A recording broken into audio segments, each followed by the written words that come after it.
मुझसे कहना सदा सत्य वचन, ऐसा था शहंशाह का मिशन। उस दिन शहंशाह जी बहुत ही प्रसन्नचित्त दिख रहे थे। कोई थकान नजर नहीं आ रही थी और शहंशाह जी भी अपने भंडार खोलने के मूड में थे। मसूरी भवन के आगे कुछ ही दूरी पर सड़क के किनारे बने हवा महल में पत्थर की एक सीटों पर वो सुस्ताने के लिए बैठ गए। शहंशाह जी ने स्वयं ही शास्त्री जी से बात करनी आरंभ कर दी। कहने लगे, शास्त्री जी, इस युग में तो निरंकार प्रभु की दयालुता ही बहुत है। ये हमारे परलोक के साथ साथ लोक भी संवारना चाहता है। हर मनुष्य का पहला संसार उसका घर होता है और यदि घर में सुख है तो बाहर भी सुख ही मिलेगा। दातार ने हमें ग्रस्त में रखा है और इस ब्रह्म विद्यालय की पढ़ाई भी यही है कि पहले प्यार, नम्रता, सेवा भावना, सहनशीलता घर से ही शुरू हो।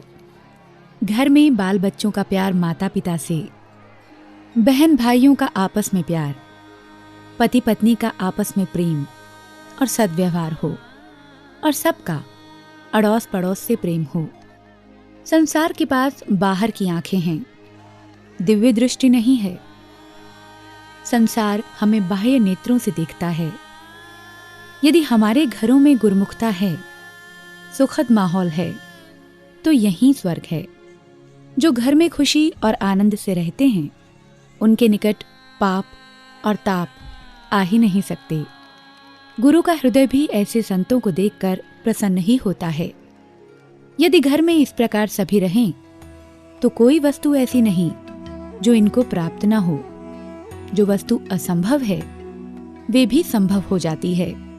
यदि घर में एक दूसरे का निरादर न करें, तो जो भी वस्तु मांगेंगे मिलेगी, परंतु तब जब एक दूसरे का वचन मानेंगे। यदि वचन न माने तो इनका अपना फल होगा। ज्ञान से मुक्ति तो मिल गई, पर लोक सुखी तभी होगा जब गुरु के वचन पर दृढ़ता से कर्म किया जाएगा, क्योंकि गुरु के वचनों में गुरु की कोई गर्ज या स्वार्थ नहीं होता, केवल परोपकार ही होता है। अब देखिए ना, मैं सदा एक बात पर ही जोर देता रहा हूं कि ये सत्य का मार्ग है। यहाँ छिपकर भी कोई बुरा कर्म क्यों न करे, निरंकार उसका भी पर्दाफाश कर देता है। इसलिए अंग संग निरंकार को जानकर संतजनों और किसी के साथ भी छल कपट करने से डरना चाहिए।